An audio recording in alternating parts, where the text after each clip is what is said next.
European exploration, how and why did it start? How did these items that we have and take for granted every day, how did they start new trade routes? Think about it for a second, see if you know. Back in the day, there was no refrigeration. So what was the big deal about no refrigeration?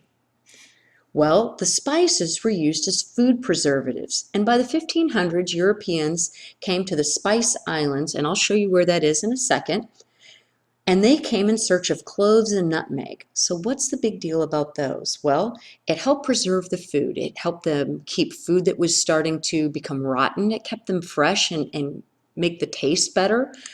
Ladies used it in their lockets and kept it around their neck to freshen their breath. And gentlemen added nutmeg to food and drink. Spices were also used to help cure meat and to keep it fresh. It was used for medicinal purposes. It relieved colic, gout, and rheumatoid arthritis. And so all of this great demand for spice caused a great spike in prices. So what that means is once you want something and when everybody needs and wants the same thing, it caused an increase of price in the nutmeg and cloves and other spices from the Spice Islands. Here's a view of where the Spice Islands are. This is a blown up version, and you can see where the Spice Islands are located in Asia, and then consider where Europe is. And that's going to lead us to the problem of the day. So what do you see as the problem for European traders? Hit the pause button and see if you can figure it out. Well, one of the problems was transporting goods across long distances. It was very costly.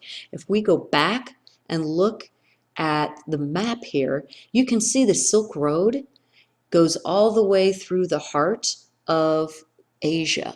And silk was another thing that was traded in addition to the spices, obviously you can see from the Spice Islands. But over the road caused a lot of cost in terms of distance. It took a long time.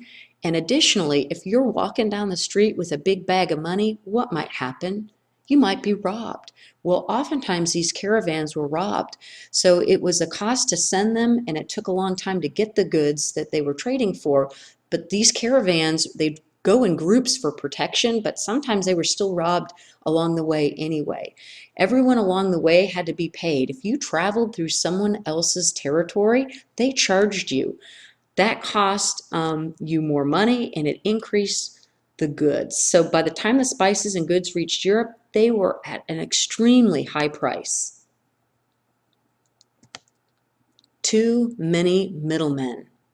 So what were Europeans to do? They were also some other factors that were involved in this. The trade routes that they had to use, they had to go through Italy. Most of Europe was very upset with the Italian merchants. If you look here at Venice and Genoa, these were the two big cities that controlled trade through Europe. And so Spain and Portugal, they needed a shortcut because if they could cut out some of the middlemen, it would reduce the price of what they're paying for the goods. Another thing that caused a problem, it wasn't just Genoa and Venice that were controlling, and Italy controlling the trade, it was also the Muslim Empire.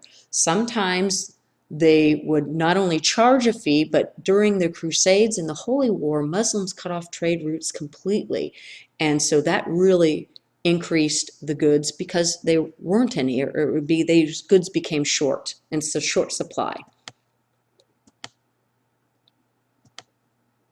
So the causes of exploration. An easy way to remember this is a mnemonic way, and it's called the 3 G's. Gold, glory, and God. Explorers wanted gold, but what gave them even more wealth, because gold was limited, was anything that could make them money. Spices, as we already talked about, Europeans had no refrigeration. They used the spices, salt, nutmeg to season and preserve their food. And the only place to get these at least at the time, was the Spice Islands. Other natural resources such as timber, sugar, tobacco, and ivory all could be bought and sold and made a nice profit for those countries that could acquire those natural resources. So European merchants knew that if they could figure out a way to get to Asia, they could make a lot of money. Who doesn't want to make a lot of money? So they began searching for a sea route or a shortcut to Asia.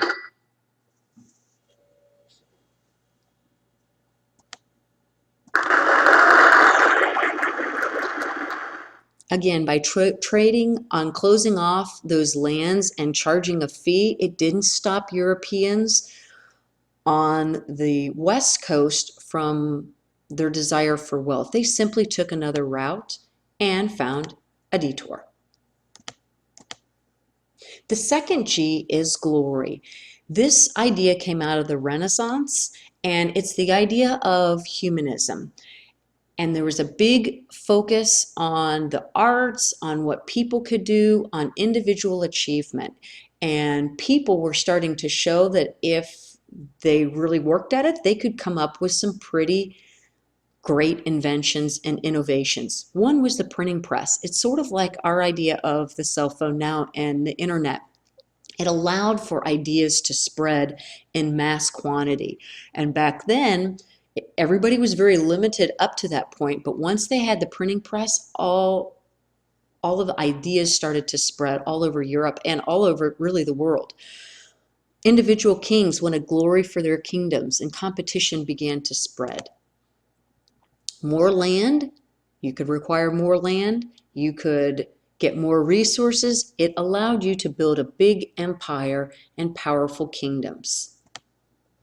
The other and third reason for exploration was God. A lot of Europeans believed that it was their duty to share their Christian faith, and Christianity was one of the main religions that we've studied that was spread to other parts of the world through colonization and that empire building.